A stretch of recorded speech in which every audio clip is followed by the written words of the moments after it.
স্থানীয় সরকার নির্বাচনে আর দেখা যাবে না দেয়াল ভর্তি পোস্টার। তাহলে এবার ভোটের মাঠ কেমন হবে?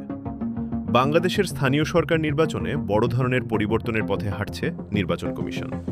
সিটি কর্পোরেশন, পৌরসভা, উপজেলা, জেলা ও ইউনিয়ন পরিষদ নির্বাচনে পোস্টার ব্যবহার পুরোপুরি নিষিদ্ধ করার নীতিগত সিদ্ধান্ত নিয়েছে ইসি। অর্থাৎ যেসব রঙিন পোস্টার একসময় পুরো শহর আর গ্রাম ঢেকে ফেলত, সেই দৃশ্য হয়তো এখন ইতিহাস হতে যাচ্ছে।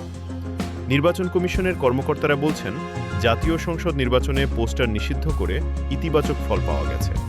পরিবেশ দূষণ কমেছে, খরচ কমেছে, আর প্রচারণার ধরনেও এসেছে পরিবর্তন। এবার সেই মডেলই স্থানীয় সরকার নির্বাচনে চালু করতে চায় কমিশন। কিন্তু শুধু পোস্টার বন্ধই নয়, আরও বড় কিছু পরিবর্তনের ইঙ্গিত দিচ্ছে ইসি। স্থানীয় সরকার নির্বাচন হবে নির্দলীয় প্রতীকে, দলীয় প্রতীক থাকবে না।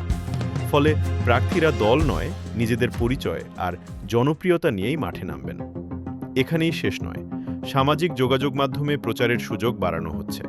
এমনকি নির্বাচনী প্রচারে কৃত্রিম বুদ্ধিমত্তা বা এআই ব্যবহারের পথও খুলে দেওয়া হচ্ছে। তবে ফেক প্রচারণা বা অপব্যবহার ঠেকাতে নতুন নিয়ম আনার পরিকল্পনাও রয়েছে। আরেকটি বড় সিদ্ধান্ত, স্বতন্ত্র প্রার্থী হওয়ার জন্য ভোটারের স্বাক্ষর জমা দেওয়ার নিয়ম বাতিল করা হতে পারে। অর্থাৎ স্থানীয় নির্বাচনে প্রার্থী হওয়া অনেক সহজ হয়ে যাবে। যোগ্য যে কেউ মাঠে নামতে পারবেন। তবে ইসির সবচেয়ে বড় দুশ্চিন্তা অন্য জায়গায়। স্থানীয় সরকার নির্বাচনে সংসদ সদস্যদের প্রভাব কিভাবে ঠেকানো যায় সেটি নিয়েও ভাবছে কমিশন। কারণ প্রতিটি উপজেলায় এমপিদের জন্য আলাদা কার্যালয় তৈরি হচ্ছে। ইসি চায় না এসব কার্যালয় নির্বাচনী প্রভাব বিস্তারের কেন্দ্রে পরিণত হোক।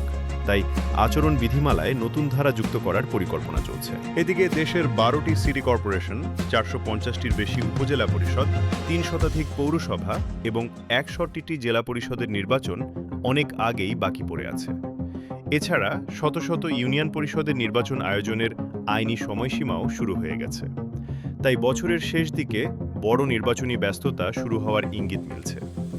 নির্বাচন কমিশনার আব্দুর রহমান এল মাছুদ জানিয়েছেন, নতুন আইন অনুযায়ী বিধিমালা সংশোধনের কাজ শুরু হয়েছে। আর নির্বাচন commissioner brigadier general Abul Fazal Mohammad Sanaullah বলেছেন, পোস্টার ছাড়াও প্রচার চালানো সম্ভব। জাতীয় নির্বাচনে সেটি প্রমাণ হয়েছে। অর্থাৎ বাংলাদেশের স্থানীয় সরকার নির্বাচন এখন ঢুকছে এক নতুন যুগে, যেখানে দেয়ালে পোস্টার নয়, লড়াই হবে অনলাইন প্রচার, ব্যক্তিগত ইমেজ আর ডিজিটাল কৌশলে।